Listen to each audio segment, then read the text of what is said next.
ಅಲ್ಲ ಅಲ್ಲ ನೀನಿಯಲ್ಲ ನಿನ್ನನ್ನು ಬಿಟ್ಟರೆ ಯಾರಿಲ್ಲ ನಿನ್ನ ಜಗವಲ್ಲ ನಿನ್ನನ್ನು ಬಿಟ್ಟರೆ ಯಾರಿಲ್ಲ ನಿನ್ನ ಜಗವಲ್ಲ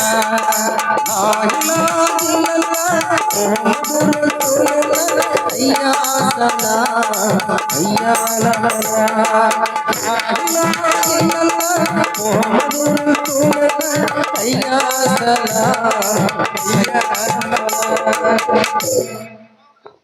ಅಲ್ಲೇನ್ ನೋಡ್ತಿ ಸಲಾಂ ಲೇಕಂ ಸಲಾಂ ವಾಲೇಕುಂ ಸಲಾಂ ರಹಮತುಲ್ಲಾಹ ಬರಕಾತು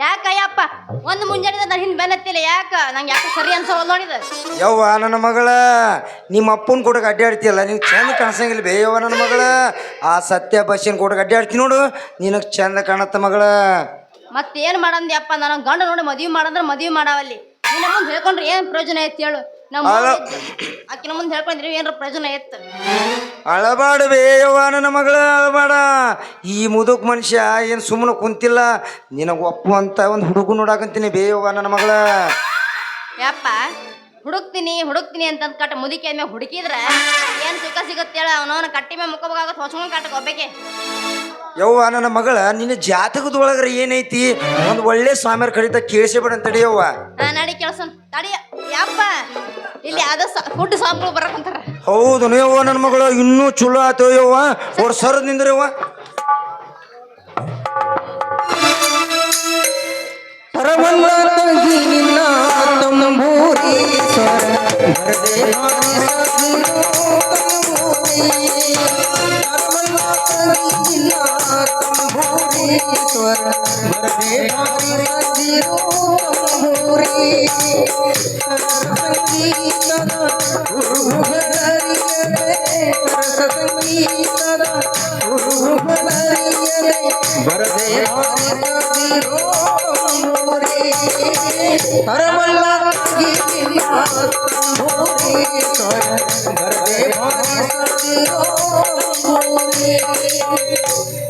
ಓಂ ನಮಃ ಶಿವಾಯ ಓಂ ನಮಃ ಶಿವಾಯ ಓಂ ನಮಃ ಶಿವಾಯ ಸ್ವಾಮಿಗಳೇ ತಾವು ಯಾವ ಮಠದ ಸ್ವಾಮಿಗಳು ತಮ್ಮ ಪಾದಯಾತ್ರೆ ಈ ಕಡೆ ನಾವು ಗುದ್ಲೇಶ್ವರದ ಮಠದ ಎದ್ದು ನಿಲ್ಲುವ ಸ್ವಾಮಿಗಳು ಒಪ್ಪತ್ತು ಊಟ ಉಂಡು ಕಪ್ಪತ್ತು ಗುಡ್ದಾಗ ಎದ್ದು ನಿಂತು ತಪಸ್ಸು ಮಾಡಿದ್ದೇವೆ ಇನ್ನು ಹೆಚ್ಚಿನ ಈ ತಪಸ್ಸಿಗಾಗಿ ಹಿಮಾಲಯಕ್ಕೆ ಪಾದಯಾತ್ರೆ ನಡೆಸಿದ್ದೇವೆ ಮಕ್ಕಳೇ ಈ ಕನ್ಯೆ ಯಾರು ನೋಡ್ರಿ ಸ್ವಾಮಿಗಳ ನನ್ನ ಮಗಳು ಒಬ್ಬೇಕೆ ಅಂಜಲಿ ಅಂತ ಆಕಿನ ಹೆಸರು ಸ್ವಾಮಿಗಳ ಆಶೀರ್ವಾದ ಮಾಡ್ರಿ ಎದ್ದೇಳು ಭಕ್ತಿ ಎದ್ದೇಳು ನಿನ್ನ ಭಕ್ತಿಗೆ ನಾ ಮೆಚ್ಚಿದೆ ಸ್ವಾಮಿಗಳ ಮೆಚ್ಚುವಂತ ಕೆಲಸ ನನ್ನ ಮಗಳು ಏನ್ ಮಾಡಿದ್ರಿ ಅಪ್ಪ ನೋಡು ಭಕ್ತ ಈಗಿನ ಕನ್ಯೆಯರು ನಮ್ಮಂತ ಸ್ವಾಮಿಗಳ ಕಾಲಿಗೆ ಬೀಳುವುದು ಕಮ್ಮಿಯಾಗಿದೆ ಸೋಕಿ ಹೆಚ್ಚಾಗಿದೆ ಅದಕ್ಕೆ ನಮ್ಮಂತ ಸ್ವಾಮಿಗಳ ಕಾಲಿಗೆ ಬಿದ್ದಳಲ್ಲ ಅದಕ್ಕೆ ಮೆಚ್ಚಿದೆ ಸ್ವಾಮಿಗಳ ನನಗಂತೂ ಮದ್ವೆ ಸಂಬಂಧ ತಲೆ ಕೆಟ್ಟ ಬಿಟ್ಟತ್ ನೋಡ್ರಿ ನಂದು ಮದುವೆ ಯಾವಾಗ ಒಂದು ಸ್ವಲ್ಪ ನೋಡಿ ಹೇಳ್ತೀರನ ನೋಡು ಭಕ್ತ ನಾ ಹೇಳಿದಾಗೆ ಕೇಳಿದರೆ ಮಾತ್ರ ಹೇಳುತ್ತೇನೆ ಇಲ್ಲದಿದ್ದರೆ ಮಾಡುತ್ತೇನೆ ಆಯ್ತ್ರಿ ಅಪ್ಪ ಸ್ವಾಮಿಗಳ ನೀವ್ ಹೇಳ್ದಂಗ ಕೇಳ್ತೀನಿ ನನ್ನ ಮಗಳ ಜಾತಕರು ಏನೈತಿ ನೋಡ್ರಿಪ್ಪ ಒಟ್ಟು ಬಿಡಿಸಿ ಹೇಳ್ರಿ ನೋಡು ಭಕ್ತ ನಿನ್ನ ಮಗಳಿಗೆ ಇಬ್ಬರು ಹುಡುಗರು ಗಂಟು ಬಿದ್ದಿರುವರು ಒಬ್ಬವನು ಬೇರೆ ಊರಿನವನು ಇನ್ನೊಬ್ಬ ನಿನ್ನ ಸಹೋದರ ಕೌಸ್ಗೇರಿ ಅಳಿಯನಲ್ಲವೇ ಯಪ್ಪ ಸ್ವಾಮಿಗಳು ನಂದು ಹೆಂಗೆ ಹಂಗೆ ಹೇಳಿದ್ರು ಲೋಯಪ್ಪ ಮ್ಯಾಲಕ್ಕೋ ನಿಮ್ಮವನ ಮ್ಯಾಲಕ್ಕ ಮತ್ತೆ ಹೆಚ್ಚು ಕಮ್ಮಿ ಏನ್ರ ಆತಂದ್ರ ಮತ್ತಿಲ್ಲ ಸುಟ್ಟು ಭಸ್ಮ ಮಾಡ್ರ ಸೋಮ ನಿಮ್ಮ ಮಾವನ ಭಕ್ತಳೆ ನಮ್ದು ಶಾಂತಿ ಮುಗ್ದಿತ್ತಲ್ಲವ ಮುಗೀತಾ ಸ್ವಲ್ಪ ನಿಧಾನವಾಗಿ ಹೇಳಿ. ಮುಗೀತು ಶಾಂತಿ. ಸ್ವಾಮಿಗಳ ನೀವ್ ಹೇಳ್ದಂಗ ಇಬ್ಬರ ಒಳಗ ಯಾರಿಗ್ ಕೊಟ್ರೆ ನನ್ನ ಮಗಳು ಸುಖ ಆಗಿರ್ತಾಳ್ರಿ ನೋಡು ಭಕ್ತ, ಬೇರೆ ಊರಿನವನ ಜಾತಕ ಸರಿ ಇಲ್ಲ, ಅವನು ಮುಂದೆ ಹಾಳಾಗುವ ಸಂಭವವಿದೆ. ಅದಕ್ಕೆ ನಿನ್ನ ಸಹೋದರ ಅಳಿಯನಿಗೆ ಕೊಡುವುದು ಉತ್ತಮ. ಆಯ್ತ್ರಿ ಸ್ವಾಮಿಗಳ ನೀವ್ ಹೇಳ್ದಂಗ ಮಾಡ್ತೀನಿ ರೀ ಅಪ್ಪ. ಆದರೆ ಒಂದು ಕರ್ಮಂತ್ರ ಐತಿ, ತೆಗೀತೀನಿ, ಸ್ವಲ್ಪ ಸರದು ನಿಲ್ಲು. ಆಯ್ತ್ರಿ ಅಪ್ಪ ಸ್ವಾಮಿಗಳ. ಭಕ್ತಳಿ ಇಲ್ಲಿ ಬಾ.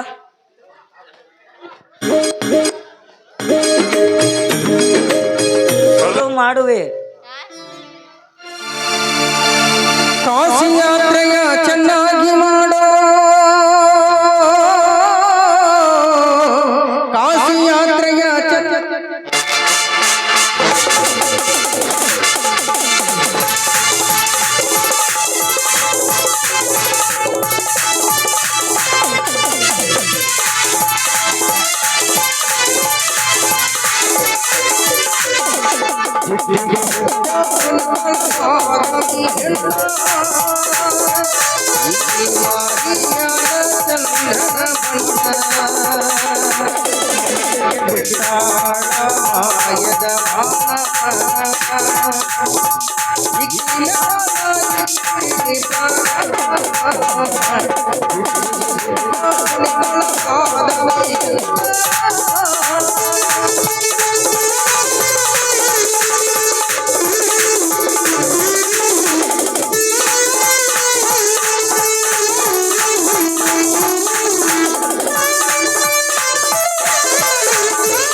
ನೋಡು ಭಕ್ತ, ನಿನ್ನ ಮಗಳ ಕರ್ಮಂತ್ರವನ್ನು ತೆಗೆದಿದ್ದೇನೆ.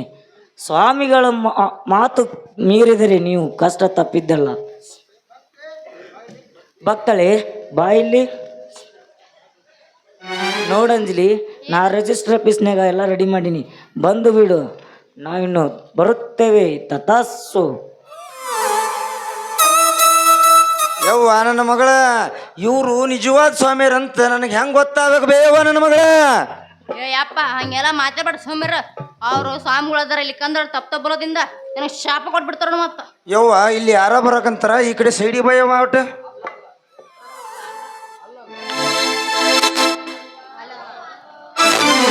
ಅಲ್ಲ ಅಲ್ಲ ನೀರಿಲ್ಲ, ನಿನ್ನನ್ನು ಬಿಟ್ಟರೆ ಯಾರಿಲ್ಲ, ನಿನ್ನನ್ನು ಜಗವಿಲ್ಲ, ನಿನ್ನನ್ನು ಬಿಟ್ಟರೆ ಯಾರಿಲ್ಲ, ನಿನ್ನನ್ನು ಜಗವಿಲ್ಲ.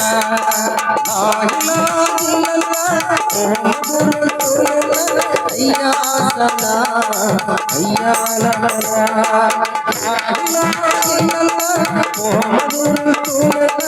ಅಯ್ಯ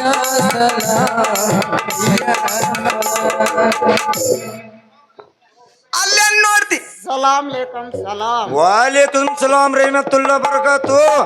ಏನ್ ಲೇಯಪ್ಪ ಪೀರ್ ಸಾಬ, ಯಾ ಜೈಲಿಂದ ತಪ್ಪಿಸಿ ಬಂದಿ ಓಯಪ್ಪ? ಯಪ್ಪ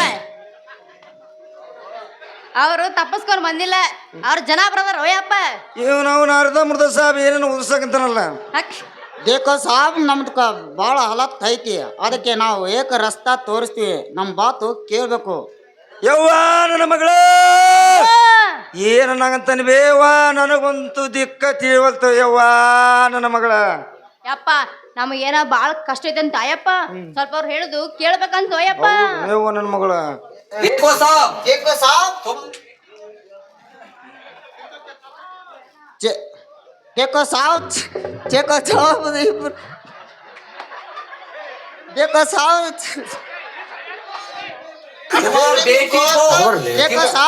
ನಮ್ಮ ಚೌಕ್ರಿ ಇಬ್ರು ಹುಡುಗರು ಪೀಚೆ ಬರಾಕ್ ಕುಂತಾರೆ, ನಮ್ಮ ಬಾತು ಕೇಳ್ಬೇಕು. ದಾನ್ ಸೋನ್ ಸಾಬ್ ಏ ಅಪ್ಪ ಅವ್ರು ಹೇಳಕತ್ತಾರ ಕೇಳಿಲ್ಲಿ, ನಾನು ನಿಂದ ಏನ ಇಬ್ರು ಹುಡುಗರು ಗಂಟು ಬಿದ್ದಾರಂತ ಅಯ್ಯಪ್ಪ, ಅದಕ್ಕ ಸ್ವಲ್ಪ ಅವ್ರ ಮಾತು ಲಕ್ಷ ಕೊಟ್ಟು ಕೇಳ್ಬೇಕಂತ ಅಯ್ಯಪ್ಪ. ಅಲ್ಲ ಈ ನನ್ನ ಮಗ ಪೀರ್ ಸಾಬ ಕರಿನು ಹೇಳಕಂತಾನಲ್ಲಿ ಬೇವ ಮಗಳ. ಅಯ್ಯಪ್ಪ देखो साहब तुम्हारा बेटे को ಬೆಂಗಳೂರು ವಾಲ, ನಿಮ್ಮ ಮದುವೆ ಮಾಡಿದರೆ ನಿಮಗೆ ಒಳ್ಳೆಯದು ಆಗುತ್ತದೆ, ಆದರೆ ನಿಮಗೆ ಕಳ್ಳು ಬಳ್ಳಿ ಇರುವ ಆದ್ಮಿ ಜೊತೆ ನಿಮ್ಮ ಮಗಳು ಸಾದಿ ಆದರೆ ಜಿಂದಗಿ ಬರ್ಬಾದ್ ಆಗಿ ಹೋಗುತ್ತೆ. ಇನ್ನ ನಿಮ್ಗೆ ಜರ ವಿಚಾರ ಮಾಡಿ. ಏ ಯಪ್ಪ ಸಾಹೇಬ ಏನ್ ಮಾಡುದು ಯಪ್ಪ ಸಾಹೇಬ, ನನಗಂತೂ ಒಂದು ದಿಕ್ಕ ತಿಳಿವಲ್ತು. ನಮಗೆ ಏಕ ದಾರ ಮಂತ್ರಿಸಿ ಕೊಡ್ತೀವಿ, ಯಾಕಂದ್ರೆ ನಮ್ಮ ಬಾತು ಕೇಳ್ಬೇಕು. ನಿಮ್ಮ ಗಾಳಿ ಸಕ ಇದೆ. ಯಪ್ಪ ಅವ್ರು ಹೇಳಕತ್ತಾರ ಯಪ್ಪ, ನನಗೇನ ಗಾಳಿ ಶಕ ಆಗೈತಂತ ಸ್ವಲ್ಪ ದಾರ ಮಂದಿಸ್ಕೊಡ್ತಾರಂತ ಅಯ್ಯಪ್ಪ. ಯವ್ವ ಮಾಡ್ಲಿ ಯವ್ವ ಮಾಡ್ಲಿ, ಆ ಸ್ವಾಮಿಯಾಗಿ ಬಂದು ಅವ ಮಾಡಿದ್ನ ಮತ್ ಇವ ಮಾಡ್ತಾನಂದ್ರೆ ಬ್ಯಾಡ ಅಂತ ಯವ್ವ ಮಾಡ್ಲಿ ಬೇವ. ಜರ ನಿಮ್ದಕ್ಕೆ ಸೈಡ್ ತರೋಜಿ ಆಯ್ತ್ರಿ ಅಪ್ಪ ಪೀರ್ ಸಾಬ್ರ ಮಾಡ್ತೀನಿ. ಆಪ್ ಜರ ಇದಾರ ರಾವ್ ನಾನು ಮಾಡ್ತೀನಿ.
ನಿಲ್ಲಸ್ರಿ ನಿಮ್ಮ ಅವ್ರ ನಿಲ್ಲಸ್ರಿ.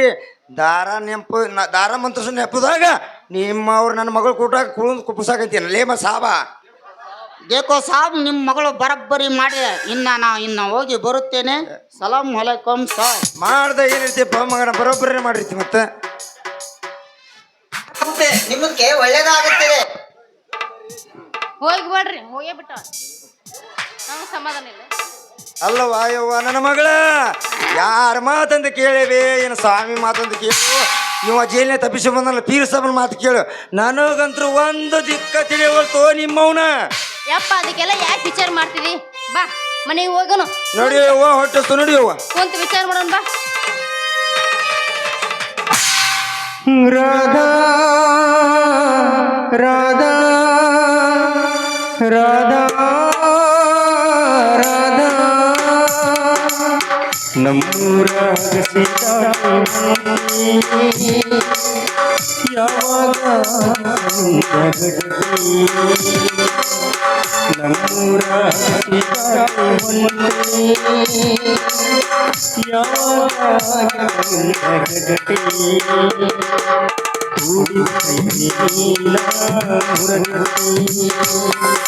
ನನ್ನ ಗೆಳತಿ ನೀವೊಂದೇ ನಿಮ್ಮ ಅಪ್ಪನೇನ ದೊಡ್ಡ ಸೌಕರ್ಯ ನಿಮ್ಮ ಅಪ್ಪನೇನ ದೊಡ್ಡ ಸೌಕರ್ಯ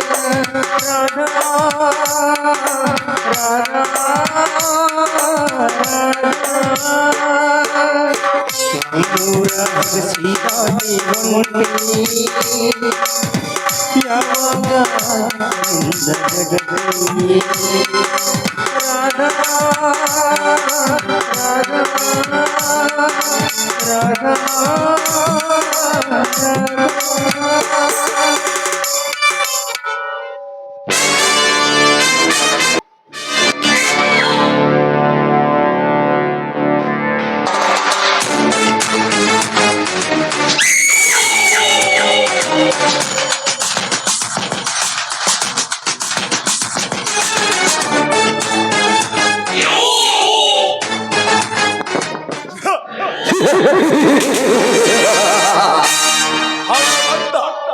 ಒಳೆಯಂತೆ ಎರಿದು ಬರುವ ಹಣಕ್ಕೆ ಅಂಬೀರನ ಬರೆಯುವ ಹೆಣ್ಣು ಮಕ್ಕಳ ಪಾಲಿಗೆ ಪ್ರೇಮದ ಕುಮಾರ.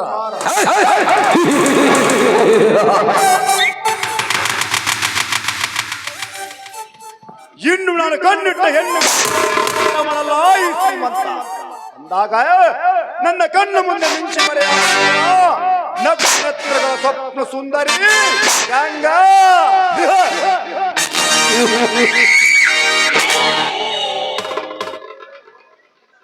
ಗಂಗಾ, ನಿನ್ನನ್ನು ನೋಡಿದ ಕ್ಷಣದಿಂದ ಈ ಶ್ರೀಮಂತನ ಮೈಮನಸ್ಸು ಚಂಚಲವಾಗಿ ಹಿಂಚಿಂಚಿನಲ್ಲಿ ನಿನ್ನ ದೇಹ ಸುಖಕ್ಕಾಗಿ ಅಂಬಲಿಸಿ ಹಾಕ್ತುರ ಅಂದಾಗ ಆತುರುವ ಜೀವಕ್ಕೆ ಆರುಳಿಸಿ ಬಣ್ಣರ ಅದಕ್ಕಾಗಿ ನೀ ಬರುವ ದಾರಿಗೆ ಪ್ರೇಮದ ದೊರೆಗೆ ನಿಂತಿರುವನು ನಿನ್ನ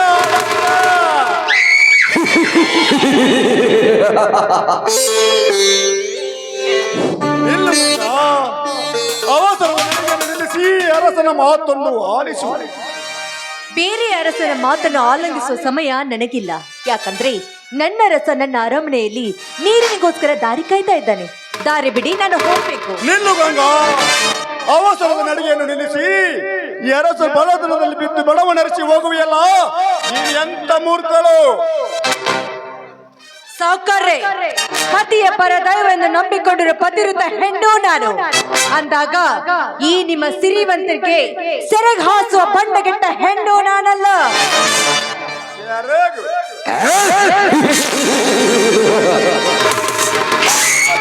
ಮೇಲಿನ ಸೆರಗಿನ ನಾರಿಯರ ಕಥೆಯನ್ನು ಮೈ ಮುಚ್ಚುವ ಬಟ್ಟೆಯನ್ನು ತೊಟ್ಟುಕೊಳ್ಳುವುದನ್ನು ಬಿಟ್ಟು ಮಂದಿ ನೋಡಲೆಂದು ಮರ್ಮಾಂಗಗಳ ತೋರಿಸುವ ಬಟ್ಟೆಯನ್ನು ತೊಟ್ಟು ಒಳಗೆ ಬರುವ ಹೆಣ್ಣು ಎಷ್ಟಿಲ್ಲ ಸಮಾಜದಲ್ಲಿ.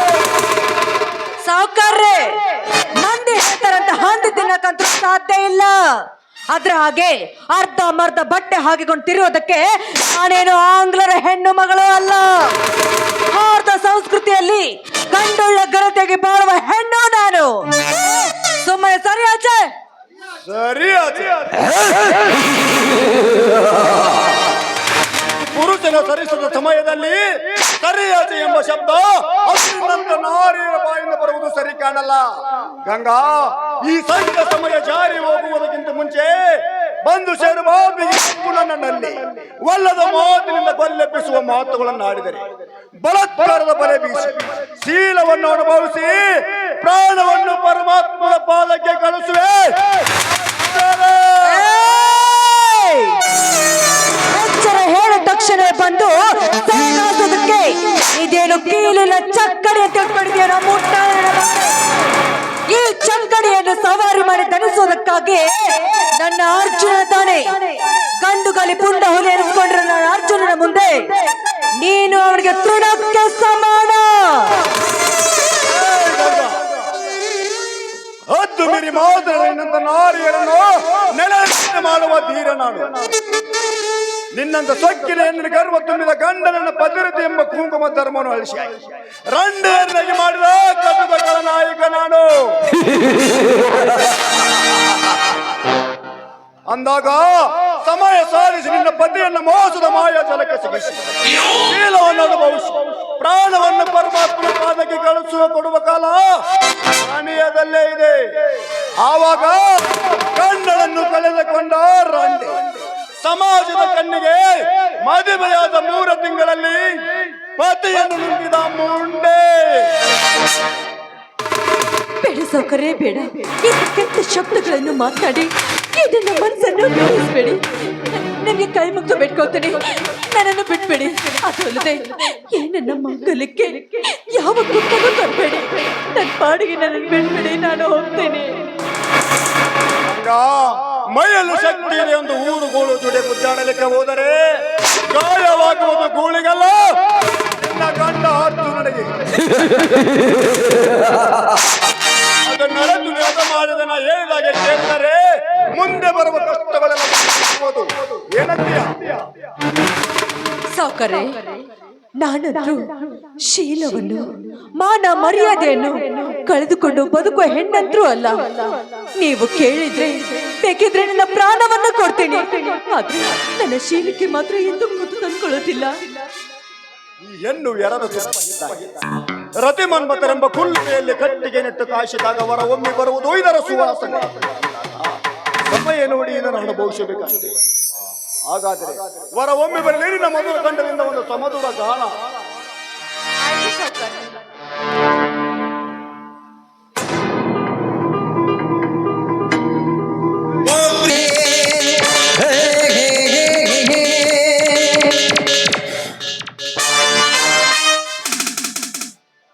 ಹಾದಿ ಬಿಟ್ಟ ಹಾದರದ ಎಣ್ಣೆ ಮಾಡಿಕೊಂಡ ಗಂಡನ ಬಿಟ್ಟು ಗೌಡನೊಂದಿಗೆ ನಿನ್ನ ಕಾಮದಾಸೆ ತೀರಿಸಿಕೊಂಡು ಬಣ್ಣ ಬಣ್ಣದ ಮಾತುಗಳಿಂದ ಗಂಡನಿಗೆ ವಂಚಿಸಿ ಶ್ರೀಮಂತರ ತೋಳು ತೆಕ್ಕೆರೆ ಅಪ್ಪಿನಲ್ಲಿವ ನೀನು ಆದರ ಮಾಡಿ ಹೊಟ್ಟೆ ತುಂಬಿಸಿಕೊಳ್ಳುವ ಸೂಳೆಯ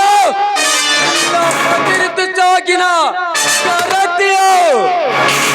ಇಲ್ಲ, ಆದರ ಮಾಡಿ ಹಂಗಿನಿಂದ ಸೋಗ್ ಹಾಕಿಕೊಂಡು ಬದುಕುವ ಹೆಣ್ಣಂದ್ರು ನಾನಲ್ಲ. ಗಂಡನಿಗೆ ಮೋಸ ಮಾಡಿ ನಿನ್ನರಿಗೆ ಸೆರೆಗೆ ಹಾದು ಸೂಳೆ ಸಾಹು ನಾನಲ್ಲ. ನಾನೊಂದು ಪತಿರುತ್ತ ಹೆಣ್ಣು, ಈ ನನ್ನ ಮುತ್ತೈದನ ಕಾಪಾಡ್ಕೊಳ್ಬೇಕು ಅಂತ ಹೊರಟಾಡ್ತಾ ಇರುವ ಪಾಪದ ಹೆಣ್ಣು ನಾನು. ಮುತ್ತೈದೆ ಕೆಳೆ ಮುತ್ತೈದೆತನದ ಮಹಾತ್ಮ ತಿಳಿಯದೆ ಮಾತಿಗೇಡಿ ಎಣ್ಣೆ. ಮುತ್ತೈದೆ ಎಂದರೆ 5 ಮುತ್ತುಗಳನ್ನು ಹೊಂದಿದವಳೇ ಮುತ್ತೈದೆ. ಯಾವ ಪರಪುರುಷನ ಕಣ್ಣು ನಿನ್ನ ಮೈ ಮೇಲೆ ಬೀಳಬಾರದೆಂದು ಶಿವನ ಉರಿಗಣ್ಣಿನಂತಿರುವ ನಿನ್ನ ಹಣೆ ಮೇಲೆ ಇರುವುದು ಸಿಂಧೂರವು ಒಂದು ಮುತ್ತು.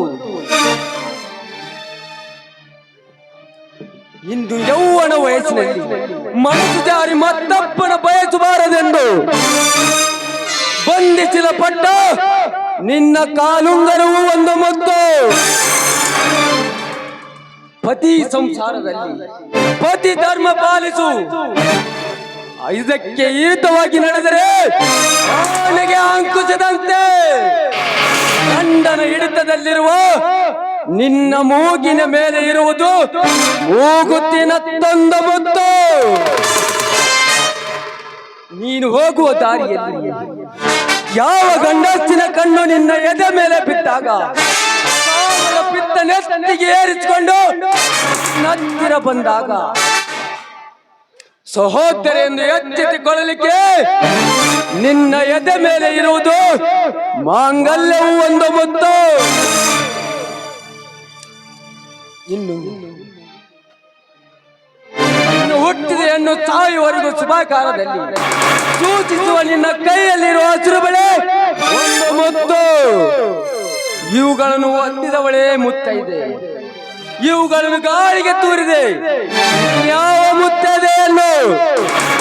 ಹೌದು ಹೌದು ಹೌದು, ನಾನು ಮುತ್ತೈದೆ ಹೆಣ್ಣು, ನಾನು ಮುತ್ತೈದೆ ಹೆಣ್ಣು, ನಾನು ಮುತ್ತೈದೆ ಹೆಣ್ಣು. ಇದುವರೆಗೂ ನನ್ನ ಶೀಲಕ್ಕೆ ಯಾವ ಕುತ್ತನ್ನು ತಂದು ಪತಿರತ ಹೆಣ್ಣು ನಾನು. ನಾನು ಶೀಲಕ್ಕೆ ಶೀಲವಂತ ಹೆಣ್ಣು. ಶೀಲವಂತೆಯನ್ನು ಕೇಳು. ಶೀಲತನದ ಸಂಪ್ರದಾಯ ತಿಳಿಯದೆ ಮಾತನಾಡುವ ಬಂಡ ಹೆಣ್ಣುಗಳು ತುಂಬಿಕೊಂಡಿರುವುದು ಈ ಜಗತ್ತಿನಲ್ಲಿ. ನಿನ್ನಂತವರಿಗೆ ಏಕೆ ಬೇಕೋ ಶೀಲತನದ ಸಂಪ್ರದಾಯ? ಸತ್ಯ, ಧರ್ಮ, ನಿಷ್ಕಾಮ, ನಿಸ್ವಾರ್ಥ ಮತ್ತು ಶುದ್ಧ ಮನಸ್ಸು, ಈ ಪಂಚಗುಣಗಳನ್ನು ಕಾಪಾಡಿಕೊಂಡವಳೇ ಶೀಲವತಿ ಎಂದು ಕರೆಯುತ್ತೆ ಈ ಜಗತ್ತು. ಅಂದಾಗ ತಾಳಿ ಇಲ್ಲದೆ ತಾಯಿ ಆಗುವ ಈ ಸಮಾಜದಲ್ಲಿ ನಿನ್ನಂತವಳಿಗೆ ಏಕೆ ಬೇಕು ಶೀಲತನದ ಸಂಪ್ರದಾಯ? ನೋಡಿ, ನಿಮ್ಗೆ ಕೈ ಮುಗ್ದು ಬೇಡ್ಕೊಳ್ತೇನೆ. ಮಾತಿಗೊಮ್ಮೆ ಶೀಲ ಕೆಟ್ಟವಳು ಅಂತ ಮಾತಾಡ್ಬೇಡಿ. ನಿಮ್ಮ ನಾಲಿಗೆಯಿಂದ ಇಂಥ ಕೆಟ್ಟ ಶಬ್ದಗಳನ್ನು ನುಡಿಬೇಡಿ ನೀವು. ನಾಲಿಗೆ ಶಾಲೆ ಕಲಿಸುವ ಗುರುಗಳೇ ಮಕ್ಕಳ ಕೈಯಲ್ಲಿ ಮದ್ಯ ತೆಗೆದುಕೊಂಡು ಬಾ ಅಂತ ಹೇಳುವ ಈ ಕಲಿಯುಗದಲ್ಲಿ ನಾಲಿಗೆ ತಾನೇ ಇನ್ನು ಗಂಟೆಗಳ ತನಕ ನಿಂತು ಸುಳ್ಳು ಭರವಸೆ ಬಡವರಿಗೆ ಕೊಡುವುದು ನಾಲಿಗೆ ತಾನೇ. ಅಷ್ಟೇ ಯಾಕೆ 9 ತಿಂಗಳು ಎತ್ತು ಒತ್ತು ಸಾಕಬೇಕಾದ ತಂದೆ ತಾಯಿಗೆ ಪ್ರೀತಿ ಎಂಬ ಸುಳ್ಳು ಹೇಳಿ ನಾಡು ಮಕ್ಕಳು ಓಡಿ ಹೋಗುವುದು ಇದೇ ನಾಲಿಗೆ ತಾನೇ. ಅದರಲ್ಲಿ ನಾನು ಆಡುವ ನಾಲಿಗೆಯಲ್ಲಿ ತಪ್ಪೇನಿದೆ? ನನ್ನನ್ನು ಕ್ಷಮಿಸ್ಬಿಡಪ್ಪ. ಕಾಯಿ ಮರಕ್ಕೆ ಕಲ್ಲುಗಳು ಬೀಳುವುದು ತುಂಬಾನೇ ಸಹಜ. ಯೌವನವನ್ನು ತುಂಬಿಕೊಂಡಿರುವ ನನ್ನಂತ ಹೆಣ್ಣುಗಳಿಗೆ ಈ ರೀತಿ ಕಾಮುಕರು ಕಾಡುವುದು ಇನ್ನೂ ಸಹಜ. ನೋಡಪ್ಪ, ಈ ಕಾಮುಕನ ಮಾತನ್ನು ನಾನು ಕೇಳದೆ ಹೋಗಿದ್ರೆ ನನ್ನ ಕಣ್ಣಿನ ಪ್ರಾಣವನ್ನು ತೆಗೆದ್ಬಿಡ್ತೀನಿ ಅಂತ. ಅದಕ್ಕೋಸ್ಕರ ಇವನ್ ಜೊತೆ ಹಾಡ್ದೆ. ಅಷ್ಟೇ ಅಲ್ಲಪ್ಪ, ಶ್ರೀಮಂತರೆಂಬ ಹೇಸಿಗೆ ಮೇಲೆ ಕಲ್ಲೆಸ್ತು ನಮ್ಮ ಮುಖಕ್ಕೆ ನಾವು ಸಿಡಿಸ್ಕೊಳ್ಬಾರ್ದಲ್ವಾ? ಅದಕ್ಕೋಸ್ಕರ ನಾನು ಈ ರೀತಿ ಮಾಡೋದು ಪರಿಸ್ಥಿತಿ. ಹಾಗಾದರೆ ನಾನು ಮಾತನಾಡಿದ್ದು ತಪ್ಪಾಯ್ತಮ್ಮ? ಏ ಜೈರಾಜ್, ಇದನ್ನು ನೋಡಿದರೆ ಗೊತ್ತಾಗುತ್ತದೆ ಮಗನೇ, ಬಡವರ ಸಾವಿನ ಜೊತೆ ಸರ್ಚಾಡುವ ನೀನೊಬ್ಬ ಲಪ್ಪಂಗ ಅಂತ. ಏ ಮಗನೇ, ಕಾಡಿನಲ್ಲಿ ಬೀಸುವ ಬಿರುಗಾಳಿ ಮರಗಳು ಕೊಂದು ರಂಬೆ ತಿಕ್ಕಿಕೊಂಡು ಹತ್ತಿದ ಕಾಡ್ಗಿಚ್ಚಿನ ಬೆಂಕಿ ಇಡೀ ಕಾಡನ್ನೇ ಸುಡುತ್ತೆ. ನನ್ನ ಹೃದಯದಲ್ಲಿ ಸುಡುತ್ತಿರುವ ಬೆಂಕಿಯ ಕೆಂಡ ನಿನ್ನನ್ನು ಸರ್ವನಾಶ ಮಾಡುವುದೇ ಎಚ್ಚರ. ಯಾಕಪ್ಪ ಒಮ್ಮಿಂದೊಮ್ಮೆ ಸುಮ್ಮನಾಗ್ಬಿಟ್ಟೆ ಅಲ್ಲ? ಯಾಕೆ ನಿನ್ನ ಜೀವನದಲ್ಲಿ ಕೂಡ ಈ ಪೃಥ್ವಿರಾಜ ಜಯರಾಜ ಮಾಡಿ ಏನಾದ್ರೂ ಆಟ ಆಡಿ ಹೋದ್ರ, ಅಥವಾ ನಿನ್ನ ಜೀವನದಲ್ಲಿ ಏನಾದ್ರೂ ದೊಡ್ಡ ಮೋಸ ಮಾಡ್ಬಿಟ್ರ? ಮೋಸವೇ ಅವರ ಮನೆ ದೇವರಾಗಿದೆ ಅಮ್ಮ. ಮೋಸ ಮಾಡುವುದು ಅವರಿಗೇನು ಹೊಸದಲ್ಲ. ನೋಡಮ್ಮ, ಹಸಿರು ತುಂಬಿದ ಮರದಲ್ಲಿ ಸುಂದರವಾದ ಒಂದು ಗೂಡನ್ನು ಕಟ್ಟಿಕೊಂಡು 2 ಅಕ್ಕಿ ತನ್ನ 3 ಮರಿಗಳ ಜೊತೆ ಆ ಮರಕ್ಕೆ ರಾಜ್ಯದಂತೆ ಧರ್ಮದಿಂದ ಬದುಕುತ್ತಿದ್ದವು. ಆದರೆ ಇದನ್ನು ಸಹಿಸಿಕೊಳ್ಳಲಾಗದೆ ಒಂದು ಕೆಟ್ಟ ವಿಷ ಸರ್ಪವನ್ನು ಮೋಸದಿಂದ ಆ ಗೂಡಿಗೆ ನುಗ್ಗಿ ಆ ಜೋಡಿ ಅಕ್ಕಿ ಹಾಗೂ ಮರಿಗಳನ್ನು ಕೊಂದು ಬಿಟ್ಟಿತ್ತು. ಮೈಲಿಕ್ಕೆ ಹೋದ ಇನ್ನೊಂದು ಮರಿ ದೂರದಿಂದ ನೋಡಿ ಇದನ್ನು ಬಿಡಿಸಿಕೊಳ್ಳಲಾಗದೆ, ನೋವನ್ನು ಅನುಭವಿಸಿಕೊಳ್ಳಲಾಗದೆ ಎದರಿ ಹಾರಿ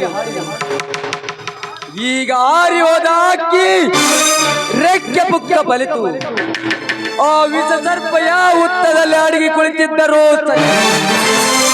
ಭಕ್ತರಿಂದ ಎಕ್ಕಿ ಮೇಲಕ್ಕೆ ತಂದು ಕುಕ್ಕಿ ಕುಕ್ಕಿ ಕೊಲ್ಲಬೇಕೆಂದು ಒಂದಾಕು ಕಾಯ್ತದೆ ಆ ಅಕ್ಕಿ. ಗೊತ್ತಾಯ್ತಪ್ಪ, ರೆಕ್ಕೆ ಪುಕ್ಕ ಬಲಿತ ಹಕ್ಕಿ ಯಾರು ಅಂತ ನನಗೆ ಚೆನ್ನಾಗಿ ಗೊತ್ತಾಯ್ತು.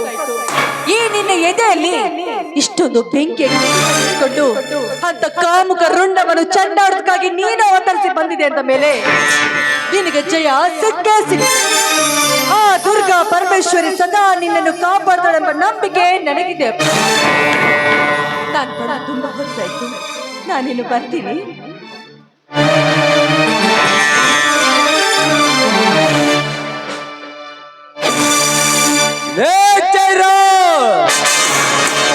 ಎಂಬ ಸಾಗರದಲ್ಲಿ ಸಿಕ್ಕ ಸಿಕ್ಕ ಸಣ್ಣ ಮೀನುಗಳನ್ನು ತಿಂದು ತೆಗಿ ಸಾಗರದಲ್ಲಿ ಮಹಾರಾಜನಾಗಿ ಮೆರೆಯುತ್ತಿರುವಲ್ಲ,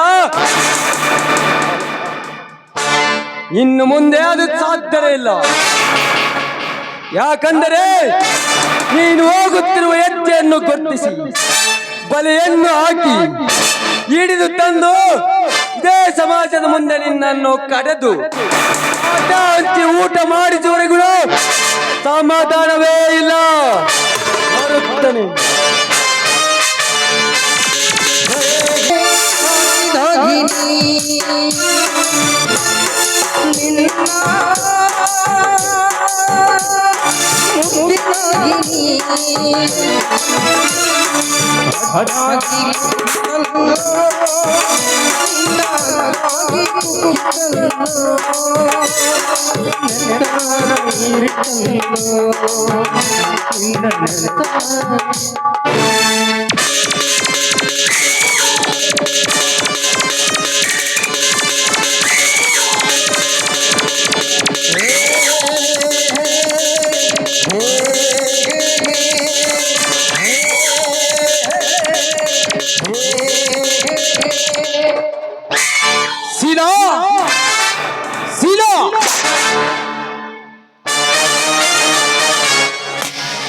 ಏಕೆ ಇಷ್ಟು ಅರ್ಜೆಂಟ್ ಆಗಿ ಫೋನ್ ಮಾಡಿ ಬರ್ಲಿಕ್ಕೆ ಹೇಳಿದೆ? ಏನು ವಿಷಯ? ವಿಷಯ ಇದ್ದಿದ್ದಕ್ಕೆ ತಾನೇ ಇಲ್ಲಿವರೆಗೂ ನಿಮಗೆ ಹೇಳಿ ಕಳಿಸಿದ್ದು. ಏನು ವಿಷಯ ಅಂತ ಕೇಳಬಹುದಾ ನನ್ನ ಚಿನ್ನ? ಮನೆಯಲ್ಲಿ ಯಾರು ಇರಲಿಲ್ಲ, ಮನಸ್ಸಿಗೆ ಬೇಜಾರಾಗಿತ್ತು. ಹಾಗಾಗಿ ಪ್ರಣಯಕಾಂತನ ಜೊತೆ ಸ್ವಲ್ಪ ಕಾಲ ಕಳೆಬೇಕು ಅಂತ ನನ್ನ ಮನಸ್ಸು ಹಾತುರಿತು. ಅದು ತಪ್ಪಾಯ್ತಾ? ತಪ್ಪು ಅಂತ ಯಾರು ಹೇಳಿದ್ರು ನನ್ನ ಚಿನ್ನ? ಹಾಗಾದ್ರೆ ಮನಸ್ಸಿನಲ್ಲಿ ಆಸೆ ಇದ್ರು ಮೀಸೆ ತಿರುಗಿಸುವುದು ಯಾಕೆ ನನ್ನ ರಾಜ? ಸೀನಾ, ಹೆಣ್ಣಿನ ಜೊತೆ ಎಲ್ಲಿನ ಸರಸದ ಸುಖಕ್ಕಿಂತ ಬೇರವ ಸುಖವಿಲ್ಲಂತ ಬಲ್ಲವರೇ ಹೇಳಿದ್ದಾರೆ. ಆ ಸುಖಕ್ಕಾಗಿ ತಾನೇ ಓಡಿ ಬಂದಿರುವೆ ನನ್ನ ರಾಣಿ. ಆಹಾ, ಆ ಸ್ವರ್ಗ ಅನುಭವಿಸುವುದರಲ್ಲಿ ಹಾಗಾದರೆ ಈ ನಲ್ಲನ ಮೆಲ್ಲನೆ ಬಿಗಿದದ್ದು ಮುದ್ದಾಡು ಬರೋಣ ಕಂಡು ಬಿಗಿದಪ್ಪಿಕೊಳ್ಬೇಕು ಅಂತ ಮನಸ್ಸು ಒಂದೇ ಸೊನ್ನೆ ಹಾತೊರಿತಾ ಇದೆ ರಾಜ. ಹಾತೊರೆಯುವ ಜೀವನಕ್ಕೆ ಸುರಿಸು ಒಂದು ಸಿಹಿ ಸುರಿವಳೆ. ಅನರ್ಘ್ಯಾರತ್ನವೇ ಅನರ್ಘ್ಯಾರತ್ನವೇ ಅನರ್ಘ್ಯಾರತ್ನವೇ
ಪೃಥ್ವಿರಾಜ್, ಈಗ ನನ್ನ ಮನಸ್ಸು ಹಗುರವಾಯಿತು. ಹಗುರವಾಯಿತೆಂದು ಕನಸು ಕಾಣಬೇಡ ಶಿಲಾ. ನಾವು ಬಯಸಿದ್ದು ಸಿಗುವ ತನಕ. ಅಂದ್ರೆ ಹೌದು ಶಿಲಾ, ನಮ್ಮಿಬ್ಬರ ಜೀವನ ಸುಖಮಯವಾಗಿರಬೇಕೆಂದರೆ ಜೀವನಕ್ಕೆ ಒಂದು ನೆಲೆ ಬೇಕಲ್ಲವೇ? ಆ ನೆಲೆಗೋಸ್ಕರ ನಾನು ಏನ್ ಮಾಡ್ಬೇಕು ಹೇಳಿ ಪೃಥ್ವಿರಾಜ್. ಏನು ಇಲ್ಲ ಶಿಲಾ, ನಿಮ್ಮಣ್ಣ ಕಟ್ಟುತ್ತಿರುವ ಫ್ಯಾಕ್ಟ್ರಿಗೆ ನಾನೇ ಎಂಬಿ. ಬಟ್ ನಿನ್ನ ಗಂಡನ ಕೈಯಲ್ಲಿರುವ 3 ಎಕರೆ ಜಮೀನಿನಿಂದ ಬಂದಾಗಿರುವುದು ನಿನಗೆ ಗೊತ್ತಲ್ಲ. ಆ ಜಮೀನು ಸಿಕ್ಕರೆ ಫ್ಯಾಕ್ಟ್ರಿ ಶುರುವಾಗುತ್ತೆ. ಆವಾಗ ನಿನ್ನ ಗಂಡನನ್ನು ಬಿಟ್ಟು ನನ್ನ ಜೊತೆ ಹಾಯಾಗಿರಬಹುದಲ್ವೇ? ಏನಂತೀಯ? ಹಾಗಾದ್ರೆ ಈಗ ನಾನು ಏನ್ ಮಾಡ್ಬೇಕು ಹೇಳಿ. ಹೇಗಾದರೂ ಮಾಡಿ ಆ 3 ಎಕರೆ ಜಮೀನು ಭರಿಸಿಕೊಳ್ಳಲೇಬೇಕು. ಅಯ್ಯೋ, ಇಷ್ಟಕ್ಕೆಲ್ಲ ಯಾಕೆ ತಲೆ ಕೆಡಿಸ್ಕೋತಾ ಇದ್ರ?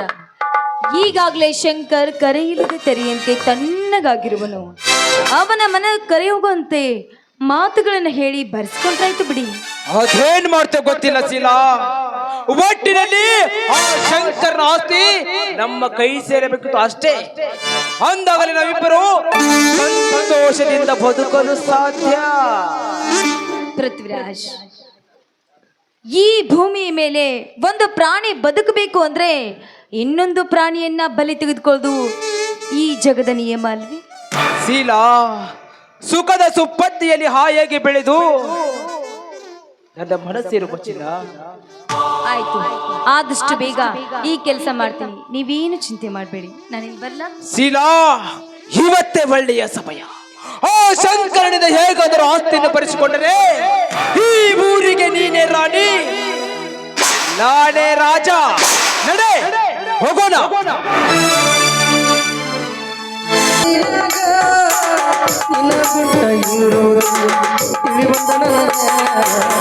ನಿಮ್ಮೂರಿಗೆ ಬಂದಾಗ ನನ್ನ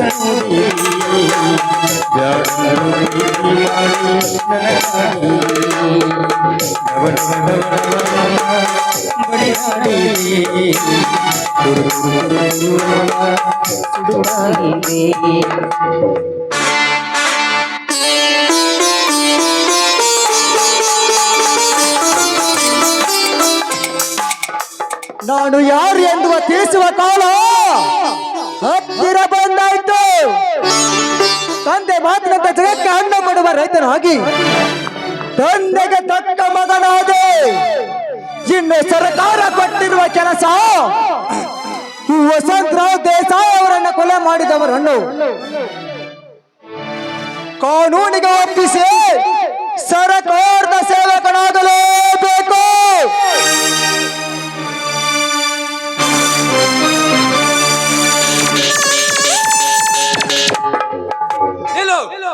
ಕಪಟ ಕಾರಸ್ಥಾನದಿಂದ ಬದುಕಿ ಶ್ರೀಮಂತರ ಪುಡಿಗಾಸಿಗೆ ನಾಲಿಗೆ ಚಾಚುವ ಗುಲಾಮ ಎಲ್ಲೋ ಯಾರಲ್ಲ ನೀನು? ಗುಲಾಮ ಸಂತತನ ಗುಂಡೆಯಲ್ಲಿ ಮುಚ್ಚುವ 3 ಲೋಕದ ಗಂಡ ಹುಲಿಗೆ ಏಕವಚನದ ಎಗುರಾಡುತ್ತಿರುವೆಲ್ಲ ಯಾರು ನೀನು? ಯಾರು ಯಾರು ಎಂಬುದು ತಿಳಿಯೋದಕ್ಕೋಸ್ಕರನೇ ಊರೂರು ಸುತ್ತಿ ಗರ್ವ ತುಂಬಿದ ಶ್ರೀಮಂತರನ್ನು ಗರ್ವಭಂಗ ಮಾಡಿ ಧರ್ಮದ ದಾರಿ ತೋರಿಸುವ ಕಲಿಯುಗದ ಧರ್ಮರಾಯ.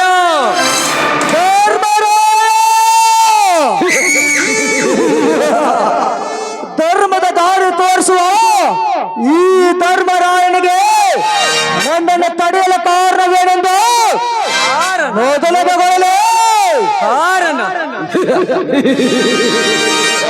ಕಂಡವರ ಆಸ್ತಿ ಮೇಲೆ ಕಣ್ಣಾಕುವ ನಿಮ್ಮಂತವರಿಗೆ ಕಾರಣ ಬೇರೆ ಕೆಡು ನಿನ್ನ ಜನ್ಮಕ್ಕಿಷ್ಟು. ನೋಡು, ಮರ್ಯಾದಿಂದ ಕಾಗದ ಪತ್ರಗಳನ್ನು ಕೊಟ್ಟು ಸುಮ್ಮನೆ ಹೊರಟು ಹೋಗು. ನೀನು ಕೇಳಿದಾಕ್ಷರ ಕಾಗದ ಪತ್ರಗಳನ್ನು ಕೊಡಲಿಕ್ಕೆ ಇವುಗಳನ್ನು ನಿಮ್ಮಪ್ಪನ ಮನೆ ಆಸ್ತಿ ಕಾಗದ ಪತ್ರಗಳನ್ನು ತಿಳಿದುಕೊಂಡಿಯೋ? ಹೆಚ್ಚಿಗೆ ಮಾತನಾಡಿದರೆ ಉಚ್ಚ ಕಳಿಸುವೆ ನಿನ್ನ ಹಲ್ಲಿನ ಚಕ್ಕನ್ನು.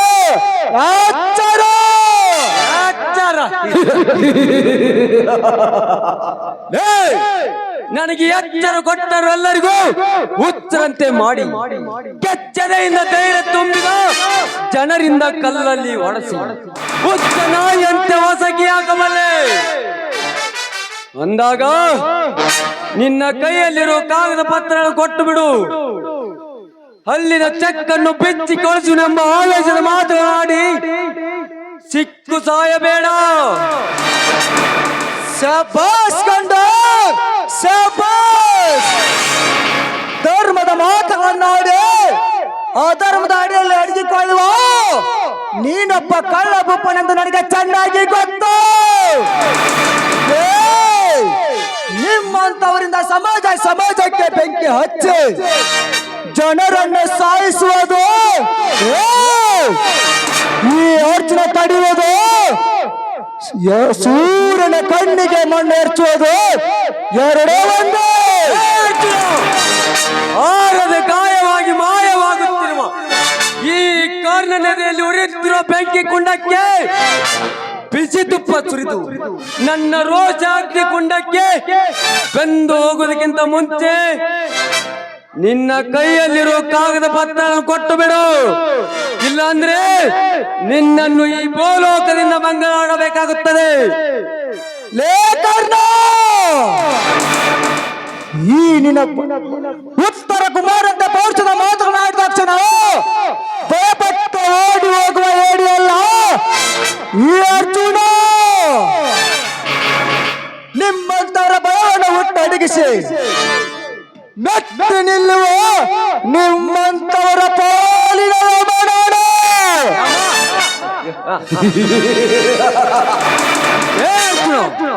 ಸೊಕ್ಕಿನಂತೆ ಯಮನಂತೆ ಬಂದು ಸೊಕ್ಕಿನ ಮಾತನಾಡ್ತಿರುವಲ್ಲ, ನೀನು ಚಂಡನಂತೆ ದುಡ್ಡಿನ ಆಸೆಗೆ ಯಾರಿಗೆ ಗೊತ್ತಿಲ್ಲದ ತರ ತಹಸೀಲ್ದಾರ್ ಆಫೀಸಿನಲ್ಲಿ ಲಂಚ ಕೊಟ್ಟು ಮೋಸದಿಂದ ಕಾಗದ ಪತ್ರಗಳನ್ನು ಕದ್ದು ಹೋಯ್ತಿರುವಲ್ಲ, ಇದಕ್ಕೆಷ್ಟು ಪಡೆದಿರುವ ಕಾಳಧನದ ಕಂತೆ ನೋಟು.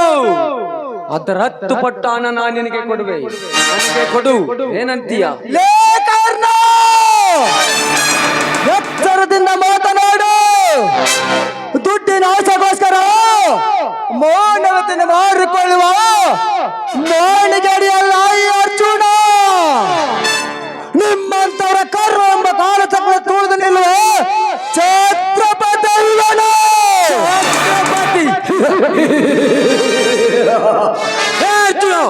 ನಿನ್ನಂತ 1000 ಜನ ಛತ್ರಪತಿ ಬಂದರು ಛಲ ಬಿಡದೆ ಚಾಲೆಂಜ್ ತೆಗೆದುಕೊಂಡು ಕೆಲಸವನ್ನು ಸಾಧಿಸುವ ಚಾಣಕ್ಯ ಇವನು ಅಂದಾಗ ನಿನ್ನ ಕೈಯಲ್ಲಿರೋ ಕಾಗದ ಪತ್ರಗಳನ್ನು ಕೊಟ್ಟು ಸುಮ್ಮನೆ ಹೊರಟು ಹೋಗು. ಈ ನಿನ್ನ ಭೇದ ಮಾತಿನಿಂದ ಬೆಚ್ಚ ಬೀಳುವ ಬಚ್ಚ ಹುಡುಗ ನಾನಲ್ಲ.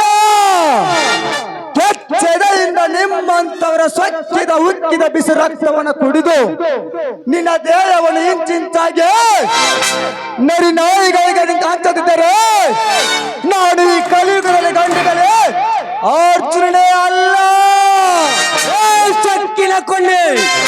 ಮುಗಿತೋಡಿನ ಬಾಳಿನ ಅಂತಿಮ ಪುಟ.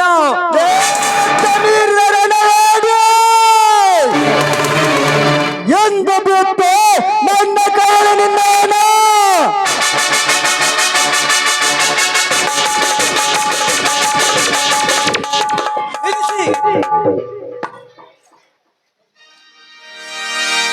ಅರ್ಜುನ, ಏನು ನೀನು ಮಾಡುತ್ತಿರುವುದು? ಆತ್ಮ ಕಾಯುವುದು ಧರ್ಮ, ತಲೆ ಕಾಯುವುದು ಮರ್ಮ ಎನ್ನುವ ನೀನು ಇಂದು ಕೋಪಕ್ಕೆ ಬುದ್ಧಿ ಕೊಟ್ಟು ಪಾಪ ಮಾಡಲಿಕ್ಕೆ ಹತ್ತಿದೆಯೇನು? ಇದು ನಿನಗೆ ಸರಿನಾ? ಅಣ್ಣ, ಕಾಯಗೊಂಡ ಘಟ ಸರ್ಪಕ್ಕೆ ಕಾಡು ಹಕ್ಕಿ ಒಂದು ಕುಕ್ಕಲ ಬಂದರೆ ಕಚ್ಚದ ಬಿಟ್ಟಿದ್ದೇನಪ್ಪ.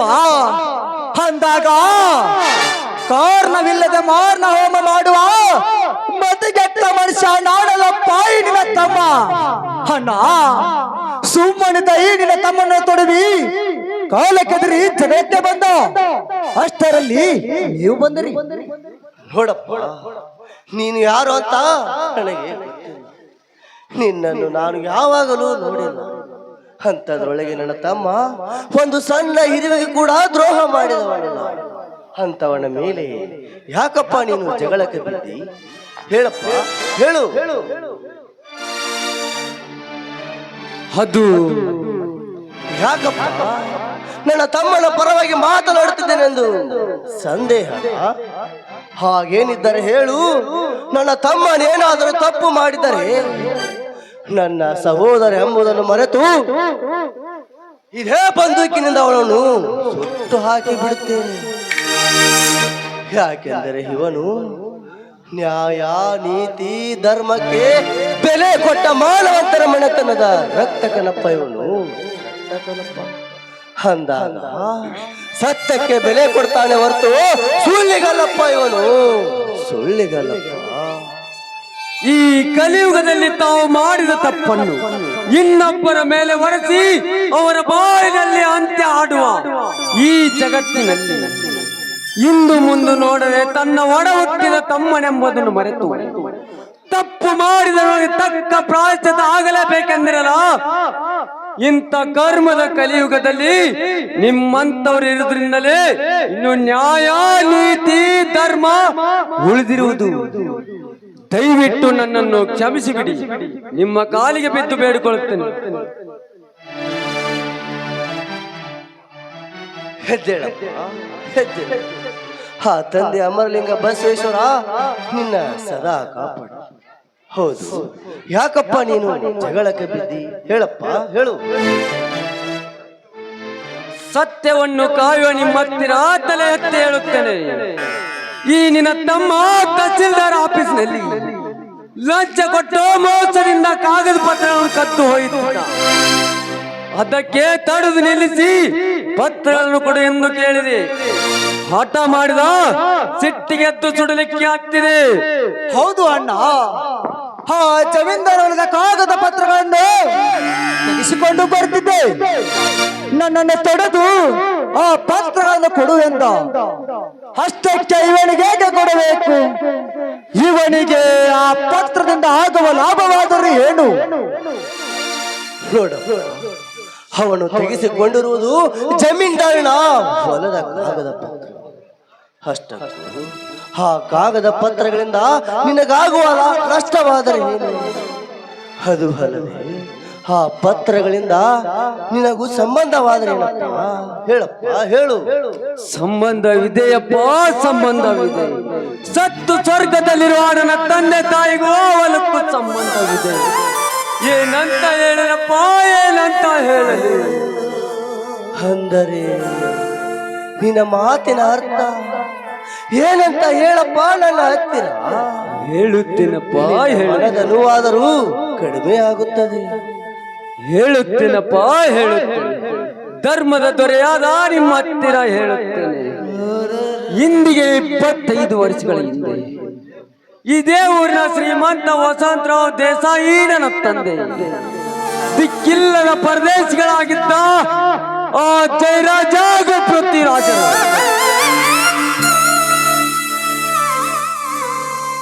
ನನ್ನ ತಂದೆಯನ್ನು ಕೊಲೆ ಮಾಡಿ ಸರ್ವ ಆಸ್ತಿಯನ್ನು ಲಪ್ಟಾಯಿಸಿಕೊಂಡು ನನ್ನನ್ನು ದಿಕ್ಕಿಲ್ಲದೆ ಪರದೇಶಿಯಾಗಿ ಮಾಡಿ ಮೋಸದಿಂದ ಸರ್ವ ಆಸ್ತಿಯನ್ನು ಲಪ್ಟಾಯಿಸಿ ಸರ್ಪಗವನಾಗಿ ಧರ್ಮದಿಂದ ಬದುಕುತ್ತಿದ್ದರು. ಅವರಿಬ್ಬರನ್ನು ನರಳಿ ನರಳಿ ಸಾಯುವ ಹಾಗೆ ಮಾಡಿ ನನ್ನ ತಂದೆ ತಾಯಿ ಆತ್ಮಕ್ಕೆ ಶಾಂತಿ ಕೊಡದೆ ಹೋದರೆ ಇವನು ಸೇಡಿಗಾಗಿ ಚಟ್ಟ ಆಟಗಾರನೇ ಅಲ್ಲ. ಅಂದರೆ ನೀನು ವಸಂತರಾಯ್ ದೇಸಾಯಿ ಅವರ ಮಗ ಕರ್ಣ ದೇಸಾಯಿ ತಾನೆ? ಹೌದು, ನಾನೇ ಕರ್ಣ ದೇಸಾಯಿ. ನಿಮಗೆ ನಮ್ಮ ತಂದೆ ತಾಯಿ ಬಗ್ಗೆ ಗೊತ್ತಾ? ಗೊತ್ತಪ್ಪ, ನಂಗೆ ಎಲ್ಲವೂ ಗೊತ್ತು. ನಿಮ್ಮ ತಂದೆ ತಾಯಿಯರ ಬಗ್ಗೆನೂ ಗೊತ್ತು, ನಿಮ್ಮ ತಮ್ಮಂದಿರ ಬಗ್ಗೆನೂ ಗೊತ್ತು. ಅಷ್ಟೇ ಯಾಕೆ, ನಿನ್ನ ತಂದೆ ತಾಯಿಯರಿಗೆ ದ್ರೋಹವೆಸಗಿದ ಆ ರಾಕ್ಷಸರಾದ ಆ ಜಯರಾಜ ಹಾಗೂ ಪೃಥ್ವಿರಾಜರ ಬಗ್ಗೆನೂ ಗೊತ್ತಪ್ಪ ನಂಗೆ, ಎಲ್ಲವೂ ಗೊತ್ತು. ಹಾಗಾದ್ರೆ ನನ್ನ ತಮ್ಮಂದಿರು ಎಲ್ಲಿರೋರಪ್ಪ? ನಿಮಗೇನು ಗೊತ್ತು? ಹೇಳಪ್ಪ, ಹೇಳು. ಕರ್ಣ, ನಿಮ್ಮ ತಂದೆ ತಾಯಿಯನ್ನು ಕೊಲೆ ಮಾಡಿ ಸಾಯಿಸಿದ್ದು ನಿಜ. ಆದರೆ ನಿಮ್ಮ ತಮ್ಮಂದಿರು ಇನ್ನೂ ಸತ್ತಿಲ್ಲವಪ್ಪ, ಇನ್ನೂ ಬದುಕಿದ್ದಾರೆ. ಏನು? ನನ್ನ ತಮ್ಮಂದಿರು ಬದುಕಿದ್ದಾರೆ? ಯಾರವರು? ಎಲ್ಲಿರೋರವರು? ಹೇಗಿರೋರವರು? ಹೇಳಪ್ಪ, ಹೇಳು. ಈ ಸಮಾಜದಲ್ಲಿ ನ್ಯಾಯಕ್ಕೆ ಸತ್ಯ ಕೊಡಿಸು, ಅನ್ಯಾಯಕ್ಕೆ ಶಿಕ್ಷೆ ಕೊಡಿಸು. ಅಂದಾಗಲೇ ಈ ಕಲಿಯುಗದಲ್ಲಿ ಧರ್ಮಕ್ಕೆ ಜಯ ಸಿಗುತ್ತೆ ಅನ್ನೋ ನಂಬಿಕೆ ಬರಲಿ ಈ ಊರಿನ ಜನಕ್ಕೆ. ಹೇಳುತ್ತೇನಪ್ಪ, ಹೇಳುತ್ತೇನೆ. ಬಡವರ ಬಂಧು, ದೀನ ದಲಿತರ ಯಜಮಾನ, ಈ ಊರಿನ ಹೆಣ್ಣು ಮಕ್ಕಳ ತಂದೆ ತಾಯಿ ಅಂತಿದ್ದ ನಿನ್ನ ತಂದೆಯ ಮನೆಯಲ್ಲಿ ನನ್ನ ಅಕ್ಕ ಕೆಲಸಕ್ಕೆ ಇದ್ದಳು. ಆದರೆ ಒಂದೊಂದು ದಿನ ನನ್ನ ಅಕ್ಕನನ್ನು ನೋಡಲಿಕ್ಕೆ ನಿಮ್ಮ ಮನೆಗೆ ಬಂದಿದ್ದೆ. ಸದಾ ದೇವರ ಮನೆ ಎಂತಿರುವ ನಿಮ್ಮ ಮನೆ ಒಂದೊಂದು ದಿನ ಸ್ಮಶಾನದ ಮೌನವೇ ಆವರಿಸಿತ್ತು. ಒಳಗೆ ಹೋಗಿ ನೋಡಿದರೆ ರಕ್ತದ ಮಡವಿನಲ್ಲಿ ನಿನ್ನ ತಂದೆ ತಾಯಿಯರ ಪ್ರಾಣ ಹಾರಿ ಹೋಗಿತ್ತಪ್ಪ. ಅದನ್ನು ಕಂಡು ನಾನು ಭಯದಿಂದ ನನ್ನ ಅಕ್ಕನು ಕೂಗಲು ಆರಂಭಿಸಿದೆ. ಆವಾಗ ಜೀವ ಹೋಗುವ ಸ್ಥಿತಿಯಲ್ಲಿದ್ದ ನನ್ನ ಅಕ್ಕ ನಿಮ್ಮಿಬ್ಬ ತಮ್ಮಂದಿರನು ಹಾಗೂ ಅವಳ ಮಗಳನ್ನು ಕಾಪಾಡಿಕೊಳ್ಳುವುದಕ್ಕೋಸ್ಕರ ಒಂದು ಕೋಣೆಯಲ್ಲಿ ಬಚ್ಚಿಟ್ಟಳು. ಆಗ ನಾನು ಬಂದಿದ್ದನ್ನು ನೋಡಿದ ನನ್ನ ಅಕ್ಕ, ತಮ್ಮ, ಆ ಜಯರಾಜ ಹಾಗೂ ಪೃಥ್ವಿರಾಜರಿಂದ ಈ ಮಕ್ಕಳನ್ನು ಕಾಪಾಡುವ ಜವಾಬ್ದಾರಿ ನಿನ್ನದು ಎಂದು ಹಾಗೂ ಹಾಡಲಿಕ್ಕೆ ಹೋದ ಕರ್ರನ್ನು ಕಾಪಾಡೆಂದು ವಚನ ತೆಗೆದುಕೊಂಡು ಪ್ರಾಣ ಬಿಟ್ಟಳಪ್ಪ. ನಿನ್ನ ತಾಯಿ ಪ್ರಾಣ ಬಿಟ್ಟಳಪ್ಪ. ಅಂದಿನಿಂದ ಈ ಮಕ್ಕಳನ್ನು ಕರೆದುಕೊಂಡು ನಿನ್ನನ್ನು ಬಹಳ ಹುಡುಕಿದೆನಪ್ಪ, ನಿನ್ನನ್ನು ಬಹಳ ಹುಡುಕಿದೆ. ನೀನು ಸಿಗಲೇ ಇಲ್ಲ. ನಿನ್ನಲ್ಲೂ ಸಹ ಜಯರಾಜ ಹಾಗೂ ಪೃಥ್ವಿರಾಜರನ್ನು ಕೊಂದು ಹಾಕುತ್ತಾರೆಂದು ತಿಳಿದು ನಿನ್ನನ್ನು ನೋಡುವುದೇ ಬಿಟ್ಟೆನಪ್ಪ, ನಿನ್ನನ್ನು ನೋಡುವುದೇ ಬಿಟ್ಟೆ. ಅಂದಿನಿಂದ ನನ್ನ ಅಕ್ಕನ ವಚನ ಪಾಲಿಸುವುದಕ್ಕಾಗಿ ನಾನು ಮದುವೆಯನ್ನೇ ಮಾಡಿಕೊಳ್ಳದೆ ಅವರನ್ನೇ ನನ್ನ ಸ್ವಂತ ಸಹೋದರನಂತೆ ಬೆಳೆಸಿದನಪ್ಪ, ಸ್ವಂತ ಸಹೋದರನಂತೆ ಬೆಳೆಸಿದನಪ್ಪ. ಇಷ್ಟು ದಿನ ನನ್ನ ಎದೆಯಲ್ಲಿ ಇಟ್ಟುಕೊಂಡ ಬಂದ ಸತ್ಯ ಇಂದು ಬಿಚ್ಚಿಟ್ಟೆನಪ್ಪ, ಇಂದು ಬಿಚ್ಚಿಟ್ಟೆನಪ್ಪ. ಹಾಗಾದರೆ ನನ್ನ ತಮ್ಮಂದಿರು ಎಲ್ಲಿರೋರಪ್ಪ? ಹೇಳಪ್ಪ, ಹೇಳು. ಅಣ್ಣ ಅಂದರೆ ನಾವು ಅರ್ಜುನ, ಇವನೇ ನಿನ್ನ ಅಣ್ಣ ಕರ್ಣ. ಕರ್ಣ, ಇವನೇ ನಿನ್ನ ತಮ್ಮ ಅರ್ಜುನ. ಇನ್ನೊಬ್ಬ ಮನೆಯಲ್ಲಿದ್ದಾನೆ, ಅವನೇ ನಿನ್ನ ತಮ್ಮ ಶಂಕರಪ್ಪ, ಶಂಕರ. ತಮ್ಮ ಅರ್ಜುನ. ಅಣ್ಣ ಅರ್ಜುನ. ಅಣ್ಣ ಅಣ್ಣ.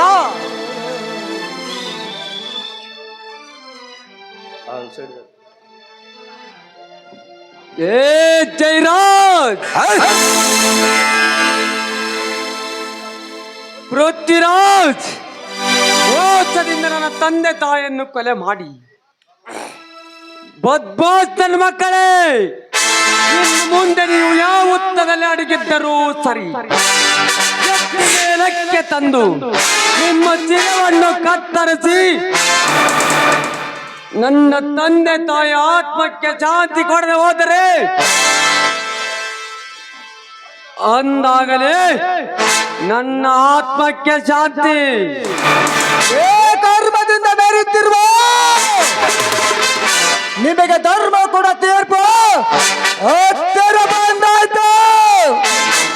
ಇನ್ನು ದೇವರ ಅಡ್ಡ ಬಂದರೆ ನಿಮ್ಮನ್ನು ಕಾಪಾಡಲಿಕ್ಕೆ ಯಾರಿಂದಲೂ ಸಾಧ್ಯವಿಲ್ಲ. ನೋಡಿ, ಅವಸರದಲ್ಲಿ ಕೊಯ್ದುಕೊಂಡ ಮೂಗು ಆಮೇಲೆ ನಮಗೆ ತಾನೇನು. ಅದಕ್ಕೋಸ್ಕರ ಒಬ್ಬೊಬ್ಬರಾಗಿ ಹೋರಾಡುವುದಕ್ಕಿಂತ ಹಿಂದಿನಿಂದ ನೀವಿಬ್ಬರು ನಿಮ್ಮ ತಂದೆ ತಾಯಿ ಆತ್ಮಕ್ಕೆ ಶಾಂತಿ ಸಿಗಬೇಕಾದರೆ ಈ ಕಲಿಯುಗದಲ್ಲಿ ಗರ್ಜಿಸಿದ ಕರ್ಣಾರ್ಜುನರಾಗಿ ಆ ಜಯರಾಜ ಹಾಗೂ ಪೃಥ್ವಿರಾಜರನ್ನು ಕಾನೂನಿಗೆ ಒಪ್ಪಿಸಿ ನಿಮಗೆ ಸೇರಬೇಕಾದ ಎಲ್ಲ ಸರ್ವ ಆಸ್ತಿಯನ್ನು ಪಡೆದುಕೊಂಡು ಮತ್ತೆ ಈ ಊರಿನಲ್ಲಿ ಧರ್ಮ ತುಂಬುವ ಮಾಡಿದರೆ ಆವಾಗ ನಿಮ್ಮ ತಂದೆ ತಾಯಿ ಆತ್ಮಕ್ಕೆ ಶಾಂತಿ ಸಿಕ್ಕಂಗಾಗುತ್ತದೆ. ಅಲ್ಲಿಗೆ ನನ್ನ ಜನ್ಮ ಸಾರ್ಥಕವಾಗುತ್ತದಪ್ಪ, ಸಾರ್ಥಕವಾಗುತ್ತದೆ.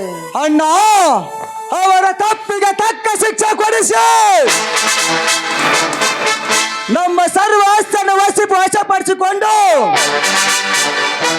ಈ ಊರಿನಲ್ಲಿ ನ್ಯಾಯ ನೀತಿ ಧರ್ಮವನ್ನು ಎತ್ತಿಡಿದ್ದೇವೆ ಅಣ್ಣ, ಎತ್ತಿಡಿದ್ದೇವೆ. ಅಷ್ಟೇ ಅಲ್ಲನಾ, ಇನ್ನು ಅವರು ಅನುಭವಿಸುತ್ತಿರುವ ಸರ್ವಾಸ್ತಿ ನಮ್ಮ ಹೆಸರಿನಲ್ಲಿವೆ. ಯಾಕಂದರೆ ಹಿಂದೆ ನನ್ನ ತಂದೆ ಇವರು ಮೋಸದ ಆಯಿತು ಅಂದೇ ಒಂದು ವಿಲ್ ಬರೆದಿಟ್ಟಿದ್ದಾರಂತೆ. ಆ ಆಸ್ತಿಯಲ್ಲ ನನ್ನ ಮಕ್ಕಳ ವಯಸ್ಸಿಗೆ ಬಂದ ಮೇಲೆ ಅವರಿಗೆ ಸೇರಬೇಕು ಅಂತ. ಆದ್ದರಿಂದ ಆ ಸಾಹುಕಾರರಿಗೇನು ಮಾಡಲಿಕ್ಕಾಗಲಿಲ್ಲ. ಮೊನ್ನೆ ಆ ಸಾಹುಕಾರ ಮನೆಗೆ ಆಸ್ತಿ ಕೇಳಲು ಹೋಗಿದ್ದೆ. ಆದರೆ ಆ ಸಾಹುಕಾರ ಆ ಪತ್ರ ತೆಗೆದುಕೊಂಡು ಬಾ ಅಂತ ಹೇಳಿದ. ಆದರೆ ಆ ಪತ್ರ ಅಂದೇ ಬೆಂಕಿಯಲ್ಲಿ ಸುಟ್ಟು ಹೋಯ್ತಂತ ಎಲ್ಲರೂ ಹೇಳ್ತಾರಪ್ಪ. ಸುಟ್ಟು ಹೋಗಿಲ್ಲಪ್ಪ ಆ ಪತ್ರ, ಇನ್ನು ನನ್ನ ಹತ್ತಿರನೇ ಇದೆ. ನನ್ನ ಅಕ್ಕ ಅಂದೆ ಆ ಪತ್ರವನ್ನು ನನ್ನ ಹತ್ತಿರ ಕೊಟ್ಟಿದ್ದಳಪ್ಪ. ಈಗ ಅದು ನಮ್ಮ ಮನೆಯಲ್ಲಿದೆಯಪ್ಪ, ನಮ್ಮ ಮನೆಯಲ್ಲಿದೆ.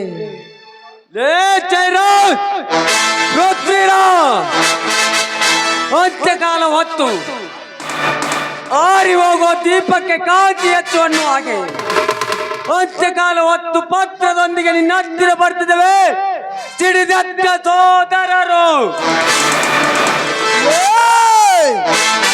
ಕೆಟ್ಟತನ ಮಾಡಿ ದುಷ್ಟತನದಿಂದ ಮೆರೆದಿದ್ದ ನಿಮ್ಮನ್ನು ಮೆಟ್ಟ ನಿಲ್ಲುವ ಗಂಡುಗಳಿಗಳಾಗಿ ಈ ಕಲಿಯುಗದಲ್ಲಿ ಗರ್ತಿಸಿದ ಕರ್ಣಾರ್ಜುನರು ನಿಮ್ಮ ಮೋಸ ಪಡೆದಾಗ ನಾಟಕಕ್ಕೆ ನಾಂದಿ ಆಡಲು ಕಾನೂನಿನ ಬಾರದೊಂದಿಗೆ ಸಜ್ಜಾಗಿ ಬರ್ತಿದ್ದೇವೆ.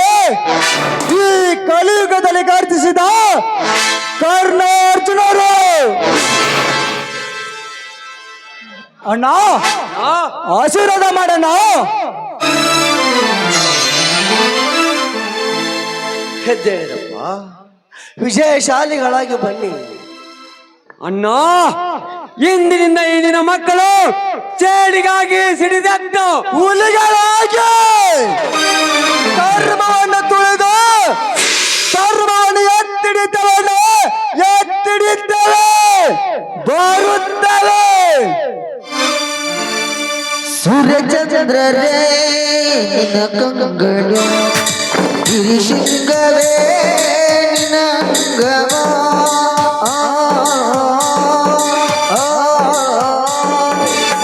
ಬಾಲಕರೇ ನಿನ್ನ ಕಾಲಗಳು ಚೂಡಿಲು ನಿನ ವೇಗವು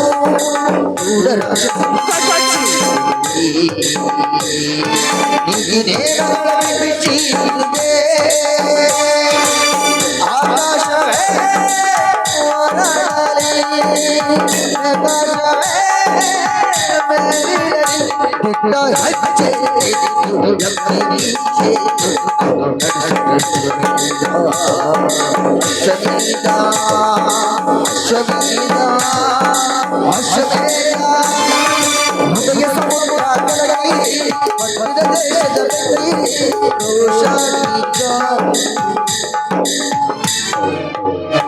ತಂದೆ ಬಸವೇಶ್ವರ, ಈ ನಿನ್ನ ಮಕ್ಕಳಿಗೆ ನೀನೇ ದಾರಿ ದೀಪವಾಗಬೇಕಪ್ಪ, ನೀನೇ ದಾರಿ ದೀಪವಾಗಬೇಕು.